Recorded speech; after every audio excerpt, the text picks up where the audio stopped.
വയനാട്ടിലെ പ്രധാന ആരാധനാലയമായ വള്ളിയൂർക്കാവിലാണ് ചന്ത നടത്താനായി വിനോദസഞ്ചാര വകുപ്പ് കെട്ടിടങ്ങൾ നിർമ്മിച്ചത്. ദേവസ്വത്തിന്റെ ഭൂമിയിൽ 4.87 കോടി രൂപ ചെലവിട്ട് നിർമ്മിച്ച കെട്ടിടങ്ങൾ 2022 ഉദ്ഘാടനം ചെയ്തു. എന്നാൽ 2 വർഷം പിന്നിട്ടിട്ടും ആർക്കും ഉപകരിക്കാതെ കാട് കയറി കിടക്കുകയാണ് ഈ കെട്ടിടങ്ങൾ. നിർമ്മാണ ചട്ടങ്ങൾ പാലിക്കാത്തതിന്റെ പേരിൽ ഇതുവരെ നഗരസഭ കെട്ടിട നമ്പർ നൽകിയിട്ടില്ല.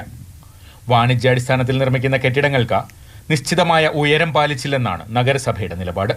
3 മീറ്റർ ഉയരം കുറവായതുകൊണ്ട് ഒരു നമ്പർ ഇടുന്നതിന് വേണ്ടി ജില്ലാ പ്ലാനിംഗ് ഓഫീസിലേക്ക് സ്പഷ്ടീകരണത്തിന് അയച്ചു കൊടുത്തു.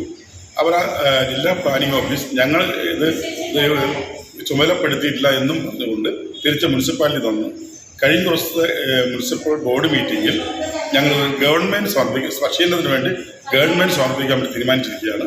ഗവൺമെൻറ് സ്പഷ്ടീകരണം കിട്ടുന്ന മുറയ്ക്ക് നമ്പർ ഇടാനുള്ള ആവശ്യമായി നടപടി സ്വീകരിക്കുന്നത്. 14 ദിവസം നീണ്ടു നിൽക്കുന്ന വള്ളിയൂർക്കാവ് ഉത്സവം വയനാടിന്റെ ദേശീയ ഉത്സവമായാണ് അറിയപ്പെടുന്നത്.